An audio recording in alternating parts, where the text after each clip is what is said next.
for what is beauty to me,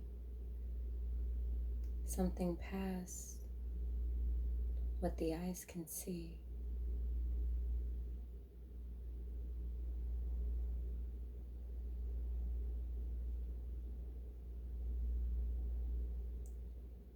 I'd like to talk about my journey when it comes to hair. Something for a while that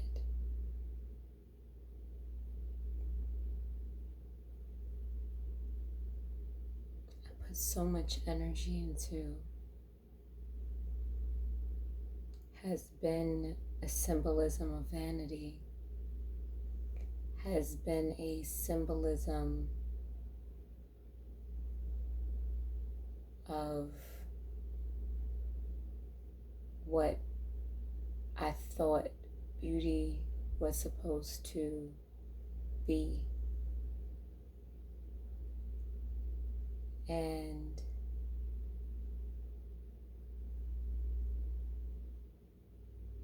detaching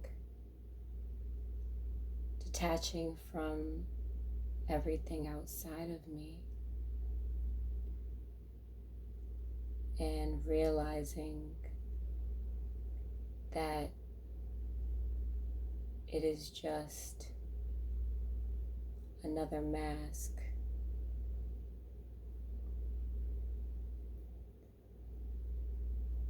This time last year, from May 1st to mid-July 2022, I spent 2.5 months in Togo, Africa. When I initially visited, I had long, colorful braids. Prior to that, my hair journey was, for me, balanced because sometimes I would have my afro out, sometimes I would have my braids, and I would feel beautiful both ways. And it took me a while to get there, so I felt like I was in a really great place. I also did realize that when I would have my hair in the long braids, or I would have a wig on, the different attention that I would get from the opposite sex and the same sex, the different instances. There was one time where I had this real long, big, poofy wig, and I went outside, and it was these guys like I passed, and they're like, lusting after me. So that's exactly what it was. And they're just like, oh my, you look good, and cat calling and all that. Then the very next day, I decided to go outside with my afro, and I seen that same group of men, and they didn't even look up when I passed. And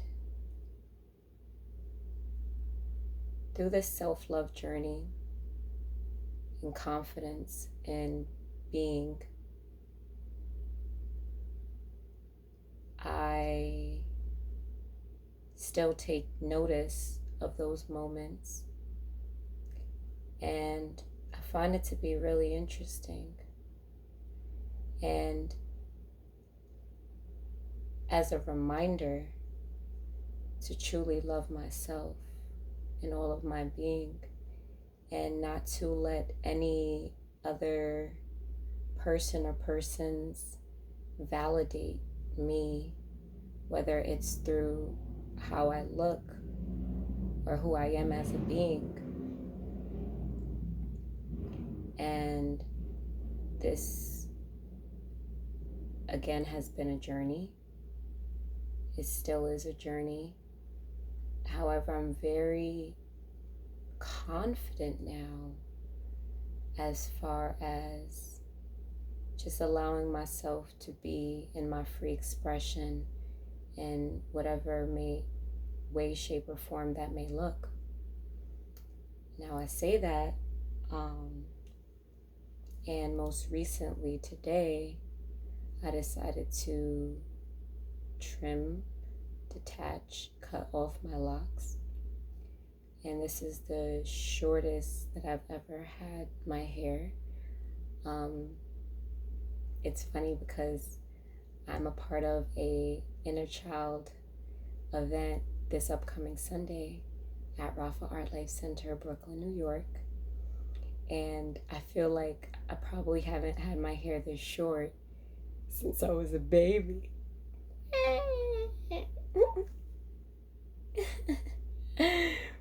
And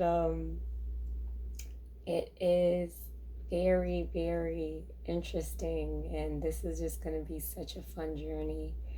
And I'm excited to just grow and to truly love myself holistically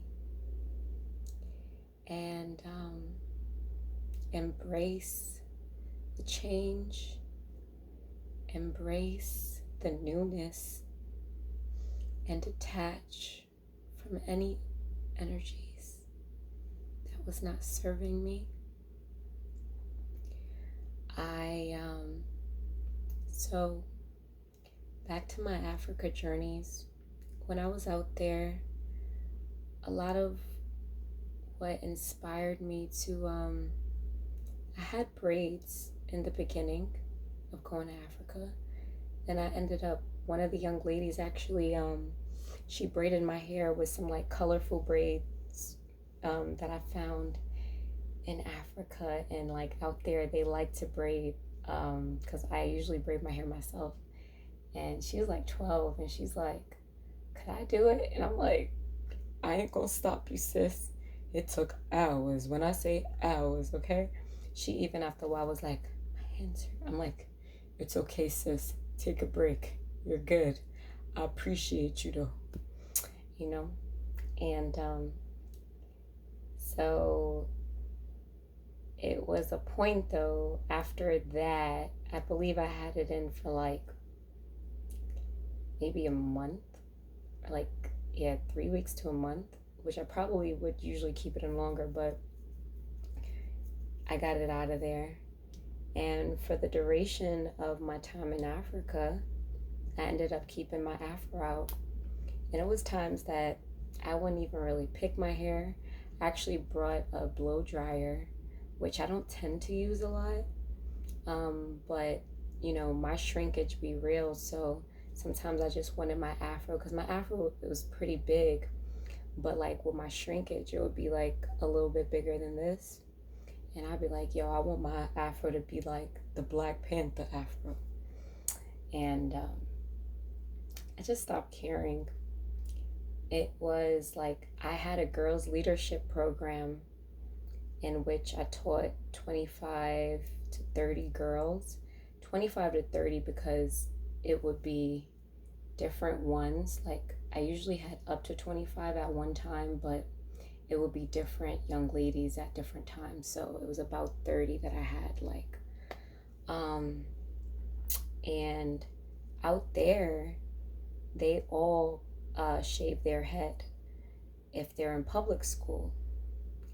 I believe the idea is that it is a lot of maintenance as well, and they don't really have the funds to be able to continuously maintain like longer hair. And I guess it's also just a distraction. So whatever may have you, seeing that they didn't even have like the privilege to put beads or barrettes in their hair, so therefore they didn't even have like this idea of having long extravagant hair and that being beauty. It was just them and their being and their different personalities that shined, and that was the beauty. That was the beauty that I saw and I experienced, and I thought it was so wonderful. And I was inspired to also just have my hair out and my afro. So fast forward, when I came home, it's like right before I came home, I ended up braiding my hair again in those long, colorful braids, almost as if I was trying to still hold on to the old me, knowing that I had changed so significantly within that 2.5 months. Certain ways that I can't even really put into words, but it's just an embodiment of who I am now. And especially if you knew me before and then you met me now, met me after the experience. And when I came home with the long braids, it just didn't feel right. It didn't feel the same. It just felt like it wasn't me anymore. As much as I've always loved to express myself in different forms, different ways, I've done different colored wigs and all of that, it just was like, I just want my hair to be. I don't want to put so much effort and work into a thing like my hair. And, I ended up taking out that hairstyle pretty quickly. And after that, I just wore an afro for a while. And then slowly after that, I began my lock journey. And with the lock journey, I started off just doing sections of my hair. I started with the back, then I would like walk around with my fro out in the back done. Then I just slowly but surely started adding the locks. And it was just really a practice of self-love, a practice of not putting so much energy into thinking that my hair defined me or that my hair is what made me beautiful, made me worthy of love. And just being such a beautiful journey, even releasing vanity. And I would even have to catch myself when I did have my braids, even though I went back and forth from braids to afro, that I would be like, I'm feeling myself. I'm feeling myself. I'm feeling myself. Like that's how it would be when I got my braids and I could do all of this. You know what I'm saying? And then when I have my afro, sometimes I'll look and I'll be like, dang, do I look as pretty? And it would take me a while to get back to it. And then it was just like this seesaw almost. And, with that, I just, my lock journey that I started, well, officially it was done, all of my locks, by September 7th, 2022. And I started it off with twists. I did it myself. And I just allowed the twist to be. Prior to me cutting it, I literally had never ended up getting it retwisted. Initially, I did plan on getting it retwisted. But then I was just like, I just want to see what my hair does. I just want to allow it to be free, truly. So I guess people called it like free form. But honestly, I started it off as twist, so I'm not sure if it was exactly free form. It was just forming freely. And it was such a fun journey. And just even there'd be certain times where I'm like, should I get my hair retwisted? Like, it'll look neater, it'll look more clean. And, I just continuously looked at myself and was like, but you're beautiful.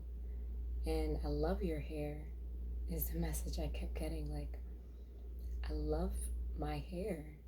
I just felt so much in love with my hair and the texture and the way that it was growing and the way that it would like shape and just be.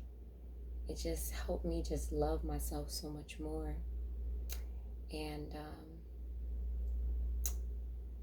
in addition to that, I've realized in having the locks how there's also an ego that can be attached to having a hairstyle like locks, because people automatically assume when they see you with locks that you're conscious and that you're like tapped into something that they probably aren't, because you were able to sit and make that commitment. And yes, locks is a commitment. It is something that is a very powerful journey. However, like Bob Marley said, you don't have to dread to be Rasta. Yeah, this is not a dreadlocks thing. Something, something in the heart. He's essentially talking about, not having to have a hairstyle, which is a physical feature, to be in touch with like the Rasta spirit, for instance, which is like about love and positive vibrations. No matter what your hair is, no matter what your crown is, you can have a positive vibration. You can be loved. There's people with locks that are still, robbing, cheating, stealing, different things that you wouldn't say is of high vibrations, and they have locks. So it was also like this other thing that came with the locks, where people just assumed that they knew you because of how you were wearing your hair. And even to at a time feel that I had to have locks if I was a certain level of consciousness. That even started with when I used to wear wigs and I used to wear different colors. I did it because I've always loved colors and experimenting, and I'm an artist, and I knew that I wasn't going to put these colors like hot pink or blue into my real hair because it would damage my follicles, it would damage my scalp, my hair. So I always ended up doing the wigs. So then, still being who I am and loving my people, it was like, oh, so can I not talk about Black power and loving myself fully and then have a blue wig? And I started to believe that I couldn't, and that I had to have my hair out in an afro or have an Afrocentric hairstyle like braids, in order to really be this character. And that's all it was a character, because I can put on a wig.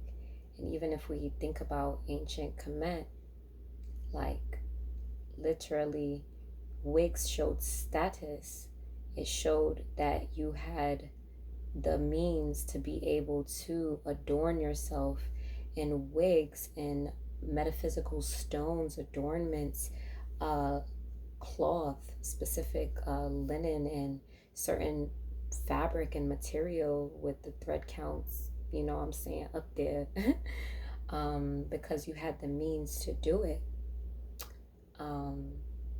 So it's very interesting, even in our society.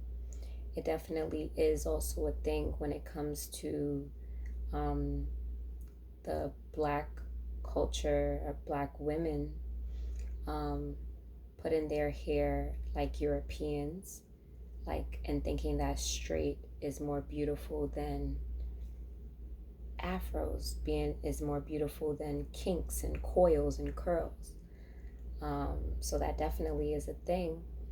However, all of this to really say is being in your knowing, and knowing why you're doing something, and truly embracing and embodying that every single day, no matter what the outside voices is saying.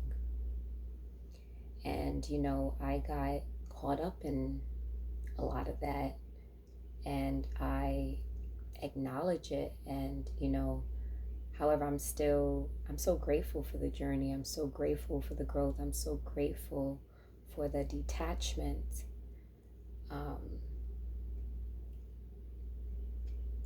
So grateful. So grateful.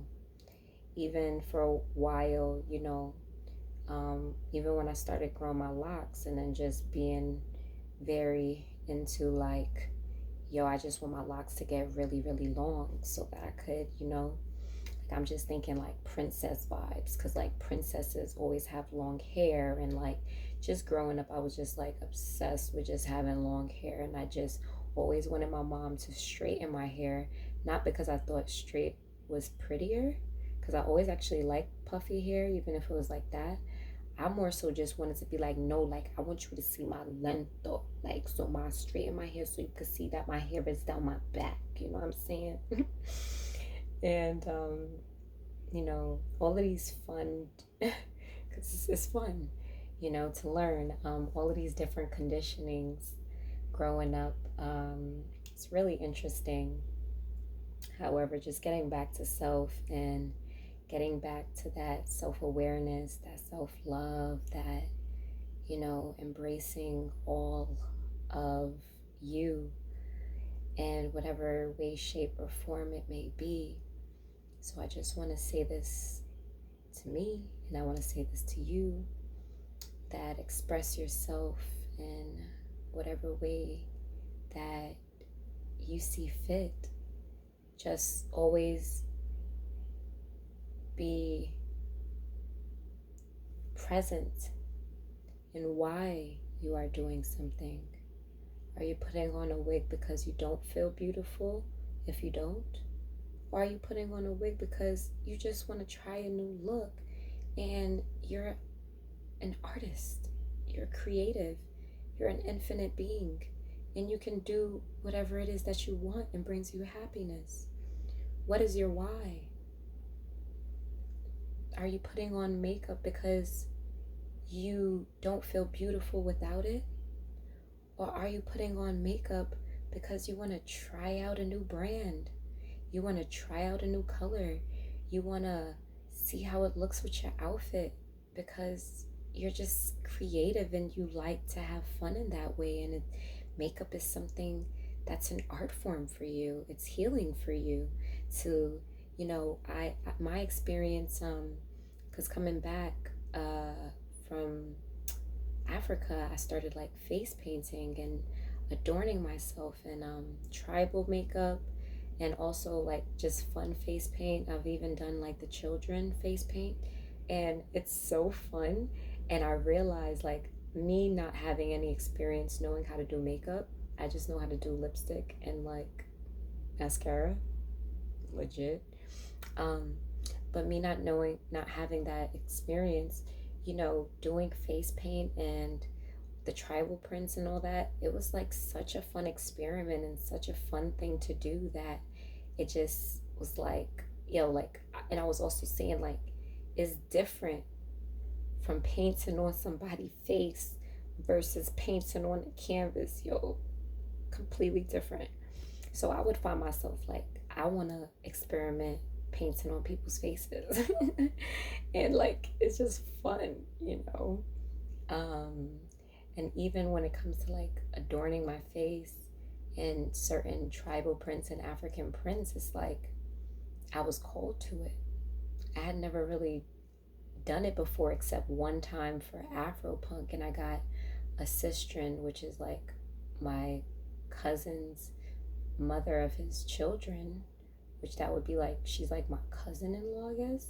Or I really call her my sister-in-law because my cousin's like my brother. So like my sister-in-law, and she's actually from Mali, Africa.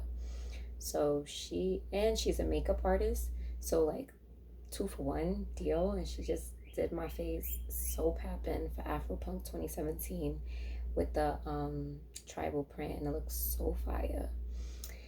And even with that, like, I'm like, yo, this is more me than like the other regular kind of makeup. Like, I'm like, this is me. Like, this is artsy and like vibesy and different and eccentric, and like, I feel right. Like, this feels right. I love this. So, going back to what is your why for the expression that you're having, even when it comes to clothes. It's something that came up in a plant medicine journey that I've had back in March, and I'll actually make a full video of it. But just going to the subject of shame, and shame when it comes to the body and sensuality and showing and expressing the body, and the fact that we were born naked. However, it is frowned upon if we dress a certain way as young women. And then there's also the energy that, even looking at the music industry, looking at celebrities, looking at what is promoted nowadays, the over sexualization of women's bodies, and then the women who utilize it to their advantage. It's a real thing, and it's also an energy that lacks self-love, and it's an energy that doesn't feel good, because it's like a prostitution energy, where it's like a selling of your soul. For me to that's like the best way I could really explain it, because our bodies are temples, our bodies are sacred, and the fact that they publicize our bodies and over sexualize it, and then the fact that some of us try to quote as women, take it like, oh, okay, well, I'm gonna utilize this, then I'm gonna be all this extra, doing all these extra different things. It's an energy that is low vibrational, and I've seen it through the screen, y'all. I've seen it, I've experienced it, and can't nobody ever tell me otherwise, okay? And there's also an energy of liberation and freedom with women in showing their bodies and just being free in their expression. And it's interesting because energy is so real. You can't, no matter how conscious you are, or tapped in, whatever you want to call it, no matter how spiritual you are, which we're all spiritual beings anyways, but it's an energy. It's an energy of one, when you're selling your own body and you're utilizing it for your own good and your own benefit to essentially get what you want in an egotistical way. And then there's also another energy of freedom and liberation, of showing your body and being like, this is me. I am the mama. I am free. I am beautiful. I am worthy of expression. And I release taking responsibility for your predatorial thoughts and looking at my body. I release that because I am divine. I am the woman. Energy is real, it don't lie. So, with that being said, back to what is your why for your expression. Tapping into that, and it's a journey. It's a journey, y'all. We all at different places, but it goes back to self-love. It goes back to self-love and practicing that every single day, and doing that work, like journaling and writing down, do I feel beautiful today? Why or why not? Do I need others to call me beautiful for me to feel beautiful? Do I need others to comment on how I look physically for me to feel worthy of love? Let me affirm myself. Let me remind myself that I am worthy. I am beautiful. I have everything I need.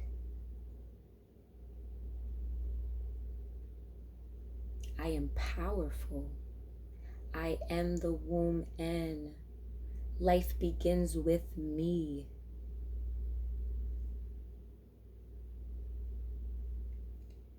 Step into that divinity, that love, that sacred energy, that sacral energy. Let's heal together. Let's be free and be compassionate of one another. Love your sister no matter where she at. You know better.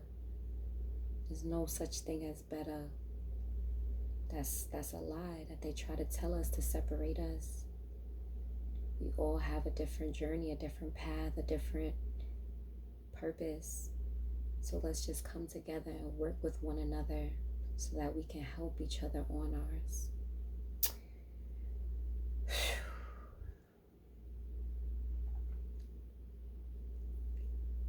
My hair does not define me.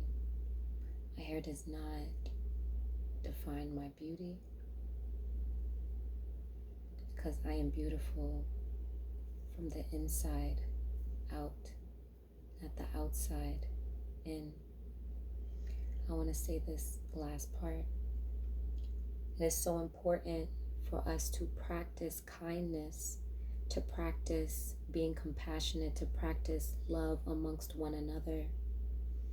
Listening, compassionate listening, deep listening amongst one another, because we all want to be heard, so we must learn to listen. And reciprocation, being vulnerable with one another, being that real definition of beauty, being giving, being forgiving, being honest, practicing integrity.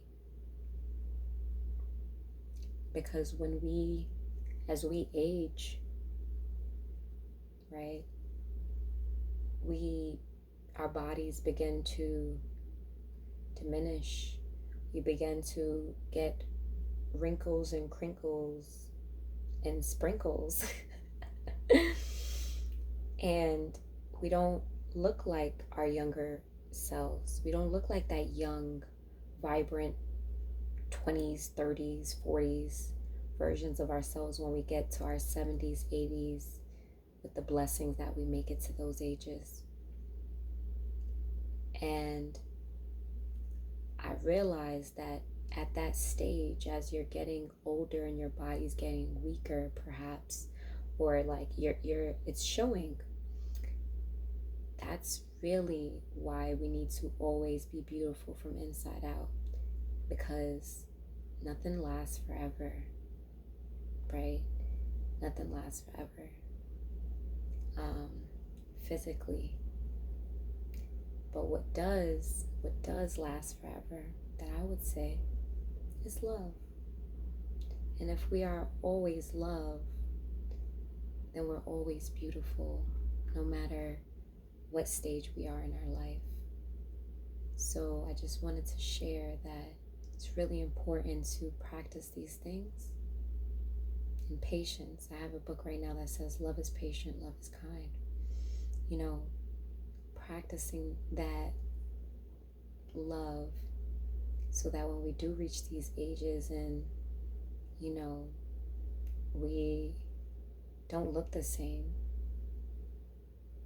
but our hearts is what holds value, infinite value, not one money can buy.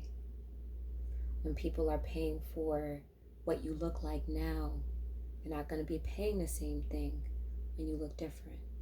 But if you are truly building relationships and connections with your heart and who you are on the inside, then you will forever be abundant.